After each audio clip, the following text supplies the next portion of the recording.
قبیلہ زبید کا ایک شخص مکے آیا، زبیدی۔ ایک مکے میں منڈی لگتی تھی، اس کا نام تھا حضورہ۔ یہ جو حضورہ منڈی تھی، اس منڈی پر ابو جہل کا قبضہ تھا۔ آج کل تو نہیں قبضہ ہوتا منڈیوں پر کسی کا، حضورہ نامی منڈی پہ نا ابو جہل کا قبضہ تھا۔ اونٹ بڑے خوبصورت تھے، شاندار تھے۔ اس نے کہا میں نے بولی دینی۔ ابو جہل نے اعلان کیا خبردار کوئی بولی نہ دے۔ بڑی دور تھا قبیلہ زبید، وہ آدمی واپس لے جا نہیں سکتا تھا، مجبور ہو گیا۔ ابو جہل کہنے لگا چوتھا حصہ قیمت دوں گا اور اونٹ تمہیں دے کے جانے پڑیں گے، یعنی اگر لاکھ کے ہیں تو 25,000 کے دو۔ بندہ بڑا پریشان ہوا، چودھریوں سے بات کی تو کہنے لگے بدماش بڑا ہے، ہم شریف لوگ ہیں، شریف اور بزدل میں، بزدلی کو شرافت کا نام نہ دو، پکی بات کر رہا ہوں، شریف اور بزدل میں شریف ضرور بنو پر بزدل نہ بنو۔ جی ہم جی شریف لوگ ہیں جی، وہ کیا مطلب؟ کوئی پاس نہ آیا، وہ بیچارہ نہ کونے میں بیٹھ کے رونے لگ گیا، کہنے لگا میں کدھر جاؤں یارو، میں واپس بھی نہیں لے جا سکتا، اور چوتھے حصے میں دے کیسے جاؤں، اتنا نقصان۔ وہ رو رہا تھا تو کہیں حضرت زید بن ارقم نے سن لیا۔ آپ فرمانے لگا کیوں روتا ہے؟ کہنے لگا یار میں نے تو اہل عرب کی تعریف سنی تھی، میرے ساتھ کھڑا ہی کوئی نہیں ہوتا۔ تو آپ فرمانے لگے تو نے عربی دیکھا ہی کب ہے؟ اگر کائنات کا حسین و جمیل عربی دیکھنا ہے تو جا حرم مکہ میں بیٹھا ہے، مکھ چند بدر شاہ شانی ہے تے متھے چمک دی لاٹ نورانی، کالی زلف تے اکھ مستانی، مخمور اکھی ہیں نا مد بریاں سبحان اللہ، ما اجمل کا ما احسن کا ما اکمل، کتھے مہر علی تے کتھے تیری ثنا، مشتاق اکھی کتھے جال۔ تو نے دیکھا کب ہے؟ اگر عربی دیکھنا ہے نا تو وہ بیٹھا ہے، جا جا کے حرم میں ٹیک لگائے، مظلوموں کے والی، غریبوں کے ماوا، رسول رحمت، ایک سادی سی چادر اوڑے حضور بیٹھے تھے۔ وہ زبیدی کہتا میں آیا، نبی کریم کو بات سنائی، حضور فرمانے لگے این الجمل کا، او کدھر ہے تیرے اونٹ؟ عرض کی حضور وہ وہاں ہیں۔ فرمایا چل نا۔ حضور کوئی بولی نہیں لگا رہا، کوئی خرید نہیں رہا، ابو جہل گھنٹا پڑا، اس کے ڈر سے سہم گئے۔ حضور فرمانے لگے چل نا میں بولی لگاتا ہوں۔ اور دیکھو نرخ بازار محبت کا انوکھا ہو گیا، خود خریداروں شامل آ کے مولا ہو گیا۔ نبی کریم نے حضرت سعد بن ابی وقاص کو بلایا، حضرت عمر کو، حضرت ابو بکر کو، مدد کے لیے نہیں۔ حضور فرمانے لگے میری جیب میں پیسے تھوڑے ہیں، ظاہری طور پہ تھوڑے ہیں، ورنہ تو کائنات کے خزانوں کی کنجیاں حضور کے پاس، تھوڑے تھوڑے پیسے دو بھی بولی دینی ہے۔ سب سے پیسے لیے میں چلو بولی لگانے چلے۔ حضور آئے، اللہ اکبر، یہ میرے رسول کا طریقہ ہے، آؤ ذرا تھوڑی دیر کے لیے سوچیں۔ ابو جہل بیٹھا ہے بڑی مسند پہ، قربان جاؤں مدینے والے حبیب۔ وہ زبیدی کہتا اس کے کپڑے مہنگے تھے، حضور کے سادے تھے، اس نے بڑی پگڑی باندھی تھی، حضور کی سادی تھی۔ کہتے وہ آنکھیں اٹھا کے بات کرتا، مدینے والے نبی آنکھیں جھکا کے بات کرتے۔ وہ بولتا جاتا، حضور تھوڑے تھوڑے سادے سادے ٹھہر ٹھہر کے جملے بولتے۔ کہتے ہیں نبی کریم علیہ السلام اس کے ساتھ آ کے حضور بیٹھ گئے اور فرماتے ہیں میرے رسول کریم نے اپنا جبہ سیدھا کیا، پگڑی کو حضور نے سیدھا کیا اور فرمایا چل لگا بھائی بولی۔ ایک اس نے لفظ بولے، پھر حضرت ابو بکر نے بولی دی، پھر حضرت عمر نے دی، پھر سعد بن ابی وقاص نے دی، پھر زید بن ارقم نے دی، پھر رسول کریم نے دی۔ وہ کہتا ہے جتنے میں بیچنا چاہتا تھا نبی پاک نے ڈبل میں میرے اونٹ خریدے، ڈبل میں اونٹ خریدے میرے رسول۔ سلام اس پر کہ جس نے دشمنوں کو بھی قبائیں دی، سلام اس پر کہ جس نے گالیاں سن کر دعائیں دی۔ اور میرے اعلیٰ حضرت کہنے لگے جاؤ جا کے اعلان کر دو، غم زدوں کو رضا مجدہ دیجئے کہ ہے بے کسوں کا سہارا ہمارا، بے کسوں کا سہارا، جاؤ غم زدوں کو رضا مجدہ دیجئے کہ ہے بے کسوں کا سہارا۔ رسول کریم صلی اللہ علیہ وسلم نے نا خریدا مال، اور حضور سید عالم وہاں سے نکلے، اور نکلتے وقت حضور فرمانے لگے ابو جہل تیری آج شکایت آئی ہے، آج کے بعد نہ آئے، مکہ سارا اس کے ساتھ ہے، حضور کی مخالفت ہو رہی ہے، 40 لوگ ہیں صرف کلمہ پڑھتے، اور دین کا کام دار ارقم میں قید ہو کے کرنا پڑتا ہے، لیکن جب ظالم کے خلاف نکلے ہیں تو پھر دار ارقم میں بند ہو کے نہیں، پھر میدان میں نکلے، اور فرمایا آج کے بعد تیری شکایت نہ آئے۔ کہنے لگا جی بالکل نہیں آئے گی، میں آپ کو موقع نہیں دوں گا. حضور چلے گئے تو پیچھے سارے کافر اس کے گرد اکٹھے ہو گئے, کہنے لگے ہم پہ تو بڑا روب ڈالتا ہے, اب تجھے کیا ہوا, پانی پانی ہو گیا, تو کیا کون سا سانپ سونگ گیا, بولا ہی نہیں.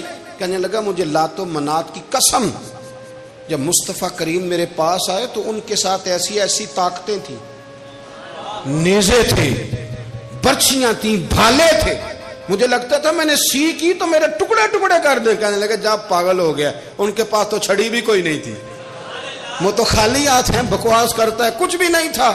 کہنے لگا مانو نہ مانو, ان کے پاس بڑا کچھ تھا. اور اگلی بات جو اس نے کی وہ تاریخ میں محفوظ ہے, وہ تاریخ میں محفوظ ہے, وہ تاریخ میں محفوظ ہے, وہ تاریخ کا حصہ ہے. ابو جہل کہنے لگا اٹھتے ہی کہ مجھے لگتا ہے جب تک محمد ابن عبداللہ موجود ہیں یہ ہمیں ظلم نہیں کرنے دیں گے, یہ ہمیں کوئی زیادتی کرنے, تاریخ میں محفوظ ہے جملہ ابو جہل کا. کہنے لگا جب تک یہ موجود ہے ہمیں کوئی زیادتی کرنے. حضرت فرمایا کرتے تھے زندہ نبی کے ماننے والوں زندہ بن کے زندگی گزارو. زندگی زندہ دلی کا نام ہے, مردہ دل کیا خاک جیا کرتے. جو قومیں سر اٹھا کے جیتی ہیں وہ زندہ ہوتی ہیں. اس لیے اپنی زندگی میں حق کے خود اختیاری پیدا کریں, جینا سیکھیں, لڑنا سیکھیں, میدان میں رہنا سیکھیں. سہم سہم کے وقت نہیں گزرے گا, ظلم سہنے سے بھی ظالم کی مدد ہوتی ہے. لہذا حق لینا سیکھیں, حق پر کھڑے ہونا سیکھیں, اپنے مزاج میں یہ باتیں پیدا کریں. مجھے خاتون نے پوچھا, میرا بھائی کہتا ہے حصہ لے لے پھر میرے مرے کا منہ نہ دیکھنا. میں کہ پتر تو حصہ لائے نہ منہ ویکھی ہوتا, کوئی ضرورت نہیں, منہ ایسے ظالم کا منہ ویسے بھی نہیں دیکھنا چاہیے جو بہنوں کا حصہ کھا جائے. میں نے کہا تو منہ دیکھنے کی کوئی ضرورت, یہ کوئی بلیک میلنگ ہے. ابا کہتا ہے حصہ لے لو منہ نہ دیکھنا. میں کہا بالکل نہ ویکھی, تو بلکہ آنکھ میں ویکھنا بھی نہیں چاہتی, تو ادھر رکھ, اللہ رسول نے مقرر کیا میرا حصہ. کیا فلسفہ ہے ہمارا, جو بات غلط ہے اس پہ لوگوں کو بلیک میل کرتے ہو. جائز بات پہ ڈٹنا سیکھو. آپ جب ڈٹ جاتے ہیں نا تو پھر اللہ مدد کرتا ہے, پھر اللہ تتنزل علیہم الملائکہ, پھر اللہ فرشتے بھی نازل کرتا ہے. حضور نے فرمایا جو جان کی حفاظت کرتے مر گیا وہ بھی شہید, جو مال کی حفاظت کرتے مر گیا وہ بھی شہید, جو دین کی حفاظت کرتے مر گیا وہ بھی, جو خاندان کی, اپنے گھر کی, اپنے بچوں کی حفاظت کرتے مر گیا وہ بھی. اتنا بڑا درجہ حضور نے بیان کر دیا ہے. حضرت معاذ ابن جبل حضور کے بڑے پیارے صحابی ہیں, وہ بھی طاعون کے مرض سے دنیا سے گئے, ان کو طاعون کا وہ مرض ہو گیا تھا. حضرت ابو عبادہ بن جراح رضی اللہ تعالیٰ عنہ, نبی پاک علیہ السلام نے فرمایا یہ میری امت کا امین ہے, ان کو امین الامت کہا جاتا ہے. اور 10 مبشرہ صحابی ہیں, ان 10 لوگوں میں شامل ہیں جن کے لیے نبی پاک علیہ السلام نے فرمایا تھا میرا تمہارے ساتھ وعدہ ہے, رب تمہیں جنت عطا فرمائے. 10 مبشرہ صحابی اور اتنے بڑے صحابی کہ انہوں نے میدان احد کے اندر اپنے والد کو قتل کیا تھا. لوگوں نے کہا آپ نے اپنا باپ مار دیا. فرمایا باپ نہیں مارا, میں نے اپنے محبوب کا دشمن مارا ہے. اتنے پکے عقیدے کے بندے کہ باپ کو قتل کرنا پڑا تو دین کے رستے میں اسے بھی قتل. حضرت ابو بکر صدیق رضی اللہ تعالیٰ عنہ فرمایا کرتے تھے, جب آپ امیر المومنین تھے, فرماتے تھے اگر میں اپنی جگہ کسی بندے کا بیٹھنا پسند کرتا ہوں تو ابو عبادہ بن جراح کا بیٹھنا پسند کرتا ہوں. ہمارے اتنا تگڑا آدمی. ملک شام کے اندر طاعون کی بیماری پھیل گئی, آپ بھی اس وقت وہیں قرب و جوار کے علاقوں میں تھے. طاعون کا مرض پھیل گیا. لوگوں نے آپ سے کہا یہاں سے نکلیے. فرمایا نہیں نکلوں گا, اس لیے کہ میرے نبی پاک علیہ السلام نے فرمایا جہاں یہ وبا پھیل جائے وہاں سے نکلنا نہیں, جو وہاں ہوں وہ باہر نہ نکلیں اور جو باہر والے ہوں وہ وہاں اندر نہ جائیں. حضور نے اس احتیاط کا کہا ہے, میں نہیں نکلوں گا. اور مسند امام احمد بن حنبل کی حدیث ہے, نبی پاک صلی اللہ علیہ وسلم نے فرمایا جو طاعون سے ڈر کے بھاگا وہ اس طرح ہے جس طرح اللہ کے رستے میں جہاد کو چھوڑ کے بھاگنے والا. اور فرمایا جو طاعون کی وجہ سے مر گیا اللہ اسے شہادت کا درجہ عطا کر دے گا. حضرت ابو عبادہ بن جراح امین الامت, فرمایا نہیں جاؤں گا.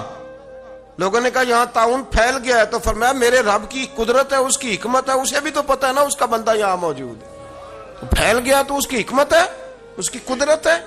میں کہہ چکا ہوں کہ احتیاطی تدابیر ساری استعمال کریں, لیکن خوف کھانا, سوار کر لینا چیزوں کو دماغ پر, نفسیاتی ہو جانا, یہ معاملہ درست نہیں ہے.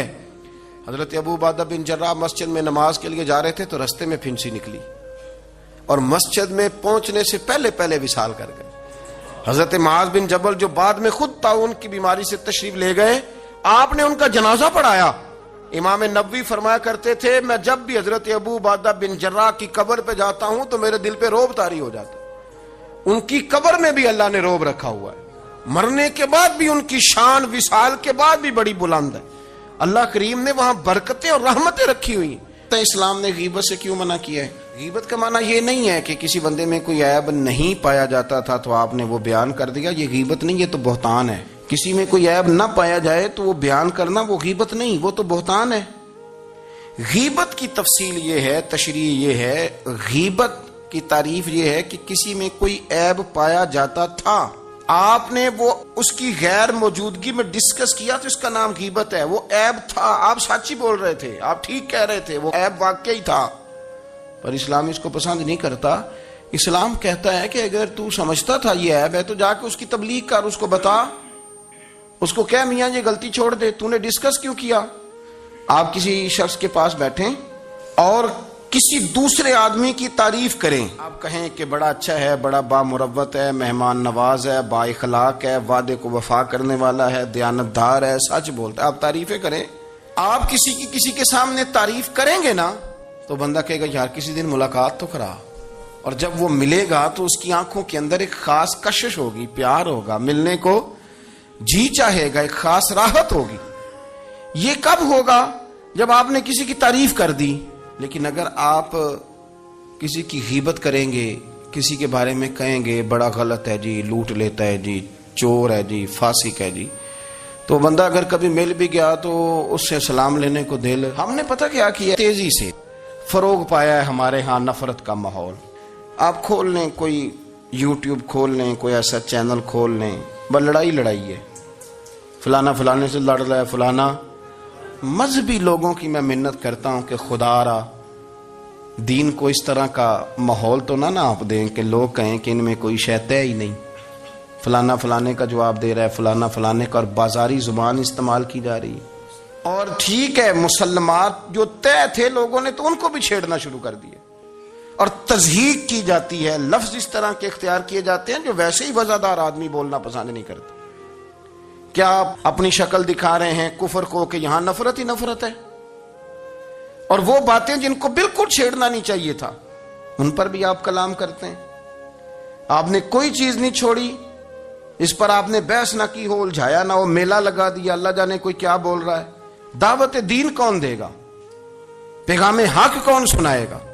فلانا فلانے کا جواب دے رہا ہے, اور پھر وہ دوسرے کا جواب دے رہا ہے, تیسرا تیسرے پہ تبصرہ کر رہا ہے, چوتھا پانچویں پہ تبصرہ کر رہا ہے. یہ کب تک بات ایسے چلے؟ یہی حال سیاسی لوگوں کا ہے. میرے ملک کا جو نوجوان اب بڑا ہو رہا ہے نا, میں بڑی ذمہ داری سے بتا رہا ہوں, وہ جیسے ہی بڑا ہوتا ہے تو وہ سمجھتا ہے میں ڈاکوؤں کے ملک میں پیدا ہوا ہوں, وہ سمجھتا ہے یہ شاید چوروں کی دھرتی ہے, وہ سمجھتا ہے شاید یہاں سب دھوکے باز ہیں. ہم اس طرح سے نچوڑ کے لوگوں کے دلوں میں نفرت بھری ہے, نچوڑ کے, کہ لوگ سمجھنے لگے اس ملک میں تو کوئی بندہ دیانتدار ہے ہی نہیں, کوئی بندہ اچھا ہے ہی نہیں, کوئی بندہ نیک ہے ہی نہیں. مذاق اڑ. ایک صاحب میرے پاس آئے ہوئے تھے, کہنے لگے پیر صاحب 11 سال ہو گئے پولیس کی نوکری کرتا ہوں, 1 روپیہ رشوت نہیں لی. وہ چلا گیا, میں نے اسے تھپکی دی تو وہ نکلا ہے, تو ایک بندہ کہنے لگا سب انہیں جو ہوتے نہیں نہ سکتا. میں نے کہا یار تو منشی ہے اللہ کی رحمت کا, یہ میرے رسول اللہ کا دین ہے اور قیامت تک لوگ اس پر عمل کریں گے. اس نے 11 سال کا ہے, وہ 40 سال بھی کہتا تو میں ماننے کو تیار ہوں. کیوں کچھی باتیں کرتے ہیں؟ آپ نے تو تباہی کر دی, کوئی بندہ ٹھیک نہیں بچا. ایسے میلہ لگا ہوا ہے, اس دھرتی کو آپ برا کہتے ہیں, اس کو چوروں کی اور ڈکیت کی اور فرار لوگوں کی آپ دھرتی کہتے ہیں. یہ وہ دھرتی ہے جس نے داتا گنج بخش علی حجویری جیسے لوگ رکھے ہوئے ہیں. یہ وہ دھرتی ہے جہاں بابا فرید جیسے لوگ بستے ہیں. کیا بات کرتے ہیں صاحب, یہ اتنے بزرگ ترین لوگ یہاں بستے ہیں اور آپ کیا بات کرتے ہیں؟ دیکھیں, میں بالکل ہی غیر سیاسی اور غیر جانبدار رہتا ہوں ملکی معاملات میں, لیکن جس شخص نے پاکستان کو ایٹمی قوت بنانے کے لیے, اب تو بڑی عمارت ہو گئی ہے, غربت میں جس بندے نے کام شروع کیا تھا کہ ایٹمی طاقت بن جائے, اس نے کوئی کام کیا کہ نہیں کیا؟ آپ کو پاورفل بنایا کہ نہیں بنایا؟ کبھی تبصرہ ہوتا ہے اس پر بھی؟ ہمیں لاکھ اختلاف صحیح, ہم بھی بات کرتے ہیں مخالفت میں, لیکن تباہی نہیں اتار دی ہم نے, توہین کر کر کے, نفرت پھیلا پھیلا کے. اس سے پہلے جو حکومت گئی, ایسا نہیں ہے کہ انہوں نے کوئی کام بھی ایسا نہیں جو اچھا نہ کیا ہو. ایسا نہیں ہے. میں ملک بھر میں سفر کرتا رہتا ہوں, میں دیکھتا ہوں بہت ساری جگہیں ایسی ہیں, بہت سارے دیہات ایسے ہیں جس میں بڑے بڑے شاندار روڈ بنائے گئے, کام کیا گیا. ان کی 99 خامیاں اپنی جگہ پر, خوبی کا بھی تو ذکر کریں. یہی حال اس گورنمنٹ کا ہو رہا ہے. لاٹھ لے کے لوگ ہیں, یہ بھی گندا وہ بھی گندا. یہ آپ کس طرح کی بات کر رہے ہیں؟ آپ نے تو ملک کو یہ نام دے دیا ہے کہ یہاں کوئی اچھا انسان بچتا ہی نہیں. مولوی ہیں تو سارے برے ہیں, پیر ہیں تو سارے برے ہیں. کیا بات کرتے ہیں صاحب؟ یہ میرے رسول اللہ کی قوم ہے, یہ نبی پاک کی امت ہے, اور حضور نے فرمایا میری امت کبھی گمراہی پر جمع نہیں ہوگی. یہ نہیں ہو سکتا سارے لوگ ہی غلط ہو جائیں. لیکن ہم نے تباہی اتار دی. جس کے ہاتھ میں سپیکر آتا ہے وہ سب کی پگڑیاں اچھالنا ضروری سمجھتا ہے. جس کے ہاتھ میں قلم آتا ہے وہ کہتا چونکہ میں لکھ رہا ہوں تو میں اکیلا ٹھیک ہوں, باقی سارے غلط ہیں. محبت کو فروغ دیں, پیار کریں, اخوت کا رنگ دیکھیں. حاتم تائی کی بیٹی مجرم بن کے آئی تھی, مجرم بن کے, کلمہ نہیں پڑھتی تھی, اور اس کو سامنے کھڑے کر کے میرے نبی پاک نے فرمایا تیرا باپ کلمہ نہیں پڑھتا تھا پر اس میں عادتیں اچھی پائی جاتی تھی, اس کی صفات ٹھیک تھیں. یعنی حضور تعریف کر رہے ہیں, نبی پاک تعریف, اور ہماری زبان گونگ ہو جاتی ہے تعریف کی دفعہ. جو میری بات مان گیا وہ بندہ ٹھیک ہے, اور جس نے میری بات نہیں مانی وہ بندہ درست ہے. یہ گونگ ہو جاتا ہے ہمارا مزاج. اپنی زندگی میں اچھے الفاظ ادا کریں.